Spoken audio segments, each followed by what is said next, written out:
السلام عليكم ورحمة الله وبركاته. حبايب قلبي، قبل أن نبدأ بالشرح، لايك وتفعيل زر الجرس وتعليق حلو. حبايب قلبي، شوفوا جبت لكم طريقة هي تصعيد البث المباشر، والدليل حتشوفونه قدام عينكم.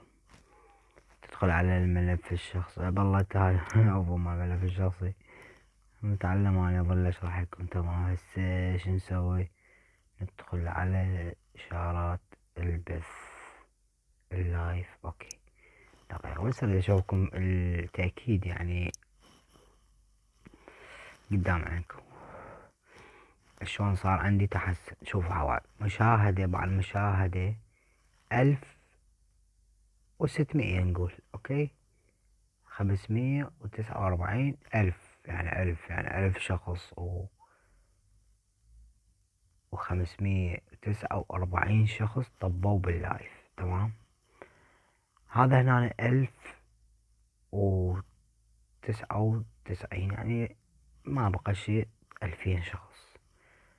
هذا هنا كان البث مالتي فدنا.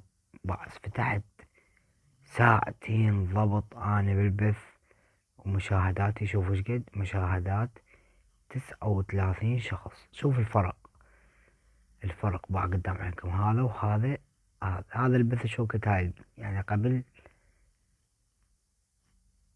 5 ساعات 6 ساعات طفيته، وهذا قبل يوم يومين، وهذا قبله. تمام، شوف ايش قد باع مشاهدة. هاي المشاهدة، هاي المشاهدة. شوف حبايب، الطريقة هي شنو؟ أول ما تجي راح وياي بس تتابع الفيديو الأخير، يعني بس شوية تقدم الفيديو راح تندم، ما راح تجيب عدل. أول ما تريد ثبت لك وقت واحد. شلون وقت واحد؟ مثلا أنت تفتح بث مثلا بالوحدة بالليل، تثبت على وقت واحد يوميا بالوحدة بالليل تفتح بث، أو تختار وقت. هذا الوقت أنت تختاره. ثاني شي، ثبت لك على وقت واحد، وحدة ثنتين ثلاثة أربعة حسب وقتك أنت، يعني تثبت على هذا الوقت بالعشرة. هاي الخطوة الأولى. الخطوة الثانية شو تسوي؟ تجي تكتب بالسيرة الذاتية وقت بثي فلان وقت، حتى تحفظه أنت والعالم تحفظ وقت بثك. والثالثة شو تسوي؟ تيجي تنشر فيديو قبل لا تبدأ بث ب10 دقائق، يعني بعد لك الوقت مال بثك اللي مكتوب بالسيرة الذاتية هنا، أو أنت اللي حافظه ما تقدر تكتب بالسيرة الذاتية، مو مشكلة، أنت حافظ وقت بثك مثل بالعشرة. قبل العشرة، 10 إلا 10 تجي تنشر فيديو، ورا ما يصل وقت بثك تصعد بث. هاي الخطوة. ولحد اللي يطبق ذني الشروط لمدة أسبوع راح أشوف فرق مو طبيعي. تمام، بعد اكو كم شغلة من بعطيكم اياها. يعني تنشر فيديو تصعد لايف قبل البث، الوقت مالتك ب10 دقائق انت ناشر فيديو. شوف عندك بهاي الطريقة حتى الفيديوهات يقوم يصعد مباوع. هسه انا هذه الفيديوهات جدا ثانية، طبعا انا خافين عندي شقد باع شقد فيديوهات شقد لايكات كلهن خافين. هسه دا استمر يعني دا يتحسن. كنت ما اجيب، شوفوا هنا كنت ما اجيب مشاهدة 36 شخص. شوف هنا قام بدأ يتحسن، يعني هسه هسه نشرته. لو افتح بث هسه يصعد الفيديو، بس انا ما فتحت بث. هنا انا باع الف، هنا أنا يعني كلش تحسن كلش حلو. يعني لو استمر هيجي يتحسن. تمام، هسه ايش عندنا بعد؟ عندنا خطوة همينة كلش مفيدة. هنا تجي على 3 نقط فوق اعدادات الخصوصية،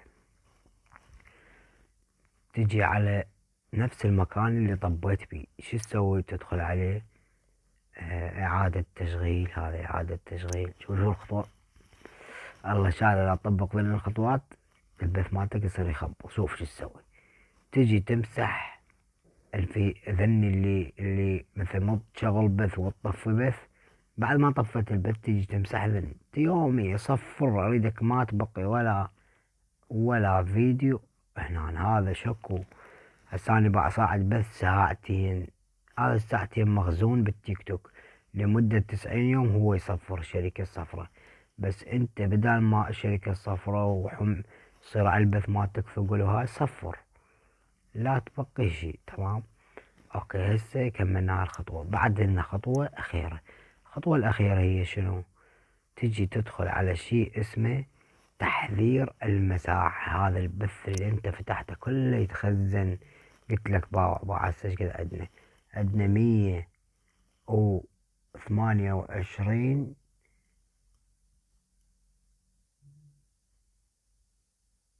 يعني 128 نقول هاي يسموها اذكارات تخزين الوقت. شوف يعني 158 ساعة احنا فاتحين بث كله تخزن هنا. هاي 88 ساعة ذني كلها قديمات. انا شو اسوي؟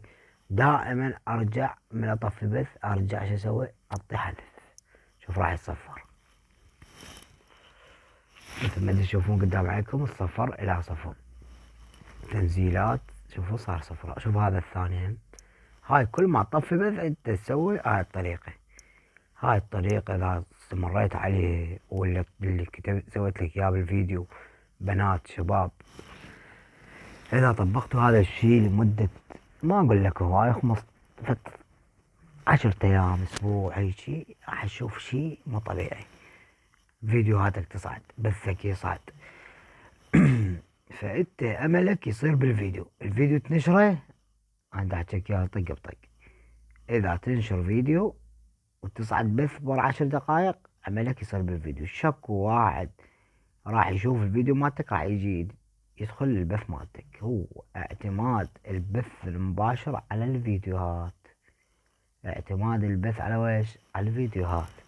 فحبايب قلبي مثل ما شرحت لكم، وانا دا اتعب وانشر واصور وهاي، ما دا اشوف تفاعل من يمكم، لا اشوف لايكات. فامانة برقبتكم اللي دي يستفاد مني خليلي لايك. ترى مجرد لايك هيجي بس اضغط عليه فقط. زين لايك، هو لايك واشتراك بالقناة وتفعيل زر الجرس. هذا اللي اطلبه منكم. تحياتي للجميع، وان شاء الله راح اشوفكم شي جديد كل يوم. جديد كل يوم شي جديد. بس سوونا لايكات، لا تنسون باللايكات. عين الفيديو راح لكم صدق كذا.